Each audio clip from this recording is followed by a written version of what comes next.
मतदार यादीतील कथित घोळ आणि एसआयआर प्रक्रियेवरून काँग्रेसचे शहराध्यक्ष प्रफुल्ल गुडदे पाटील सातत्यानं गंभीर आरोप करत आहेत। शनिवारी पुन्हा एकदा पत्रकार परिषद घेत गुडदे पाटील यांनी मतदार यादीतील कथित अनियमिततेचा मुद्दा उपस्थित केला। यावेळी त्यांनी 2024च्या मतदार यादीतील दक्षिण पश्चिम नागपूर मतदारसंघातील 8 मतदारांची यादी सार्वजनिक केली। या मतदारांची नावे राज्यातील इतर ठिकाणी स्थलांतरित करण्यात आल्याचा दावा गुडदे यांनी केला। विशेष म्हणजे सार्वजनिक करण्यात आलेल्या यादीतील काही मतदार पत्रकार परिषदेत स्वतः उपस्थित होते। मतदार यादीतील घोळाबाबत प्रशासनाला अनेकदा पत्रव्यवहार करूनही कोणताही प्रतिसाद मिळाला नसल्याचा आरोप गुडदे यांनी केला आहे। बघा, हे सर्व 2024 मध्ये नागपूर दक्षिण पश्चिम या मतदारसंघाचे मतदार होते।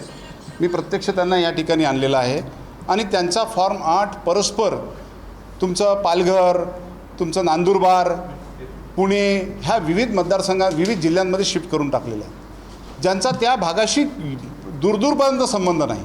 ते कधी तिथं राहिले नाही, तिथं कधी गेले नाही आणि यांचं एका षडयंत्राच्या माध्यमातून याची चौकशी करावी आणि सामोरं आणावं। सरकार त्यांचं आहे, प्रशासन त्यांच्या हातात आहे। यांचे फॉर्म 8 कोणी भरले होते, त्याचे ऑनलाईन भरले होते की ऑफलाईन भरले होते, ऑफलाईन भरले होते कोणत्या BLOनी स्वीकारले होते, त्या BLOनी प्रत्यक्ष त्याची शहानिशा केली होती की नाही, ह्या संपूर्ण फॅक्ट्स अँड फिगर जनतेपुढे घेऊन याव्यात।